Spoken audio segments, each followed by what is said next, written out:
गणेश उत्सवानंतर आता भक्तांना अनेकांना नवरात्र उत्सवाचे वेध लागले आहे। घटस्थापनेला अवघे काही दिवस बाकी असल्याने मुंबई शहर आणि उपनगरातील कार्यशाळेत देवीच्या मूर्तींवर अखेरचा हात फिरविला जात आहे।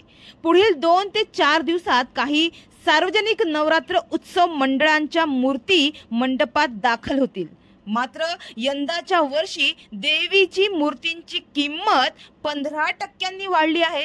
त्यामुळे आता देवीलाही महागाईची झळ लागल्याचे पाहायला मिळत आहे। गेल्या काही वर्षांपासून मूर्तींच्या किमतींमध्ये वाढ होताना दिसत आहे। यंदा प्लास्टर ऑफ पॅरिस, रंग, नारळाचे काथे, मजुरी आदींच्या दरांमध्ये वाढ झाल्याने मूर्तींचे भावही 10 ते 15% वाढले आहेत। त्यामुळे देवीच्या मूर्ती 3,000 पासून 18,000 रुपयांच्या घरात पोहोचल्या आहेत।